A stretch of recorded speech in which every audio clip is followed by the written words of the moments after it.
Всем зрителям я передаю физкульт привет. В этом видео мы вспомним про необычного бодибилдера.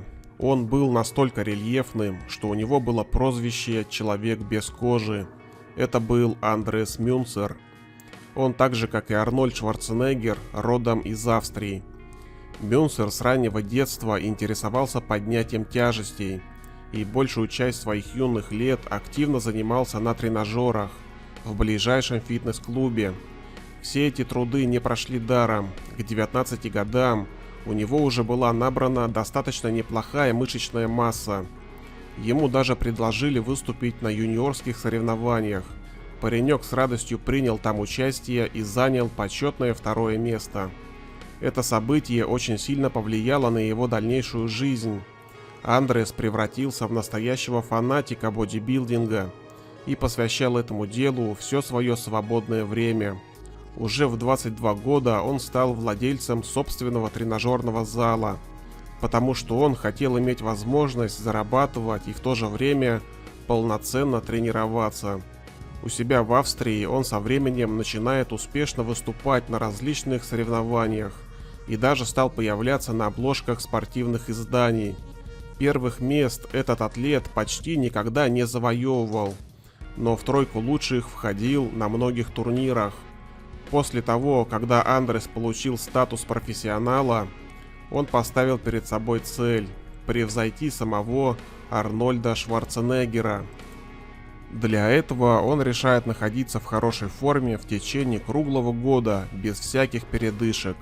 А занимался он по 2 раза в день, 6 дней в неделю.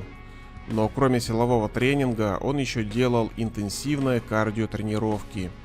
Его график тренировок был таким: в понедельник утром он тренировал грудь и делал кардио, а вечером качал спину и пресс. Во вторник утром он нагружал бицепсы и плечи, а вечером прорабатывал икры и делал кардио. В среду утром была тренировка трицепсов, а вечером тренировка ног. Ну а в четверг, пятницу и субботу было обычное повторение цикла предыдущих 3 дней. Воскресенье было единственным днем, когда Андрес отдыхал. Еще кроме тяжелых и многочисленных тренировок, Мюнцер соблюдал строгую диету. Ну и конечно же, во имя своей цели он употреблял много различных анаболических стероидов, а перед каждым турниром жестко сушился, сводя к минимуму употребление воды до 500 мл в сутки, при этом принимая диуретики. Глядя на его былые фотографии, многие могут подумать, что перед ними не настоящий человек, а какой-то манекен с мышцами. В то время, когда Андресу нужно было быть в особенной форме, он снижал процент жира в своем теле до мизерных 4%. И все это было ненормально для того, чтобы все органы хорошо функционировали. За все эти эксперименты над организмом ему пришлось заплатить собственной жизнью, но обо всем по порядку. Сам Мюнцер никогда не признавался в том, что принимает сильнодействующие химические вещества. Он всегда скрывал факт своего злоупотребления этими препаратами. Все это отражалось на его организме. Он постепенно привыкал к привычным дозировкам, и когда они переставали давать желаемого результата, Андрес не останавливался, а наоборот начинал увеличивать количество потребляемых препаратов. И на это он тратил огромное количество денег. Он всегда покупал только хорошую, проверенную химию. В 1990 году Мюнцер познакомился с профессиональной бодибилдершей Элизабет Шварц. Между ними возникли романтические отношения, но Андрес заявил Элизабет, что они поженятся только тогда, когда она завоюет первое место на чемпионате мира.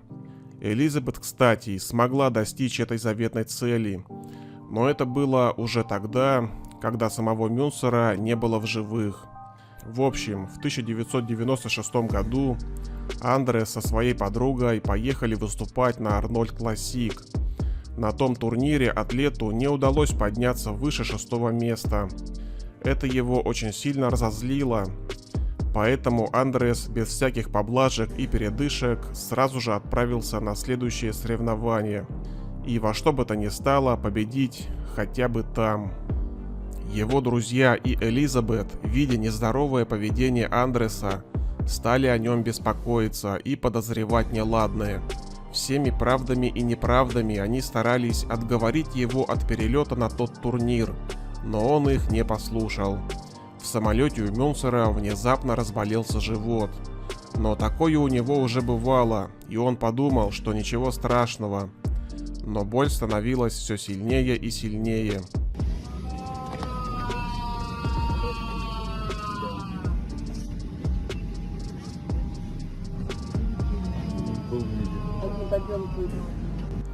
По прибытию его экстренно госпитализировали, но в больнице уже ничего сделать не смогли. На момент ухода из этой жизни ему было всего 31 год. Как оказалось, что все это время, а именно долгие годы самоистязаний, внутренние органы Андреса не могли получать достаточное количество нужных веществ для нормальной жизнедеятельности. Официальной причиной его смерти считается почти полное уничтожение печени за счет неправильного питания и внутреннего кровотечения в желудке.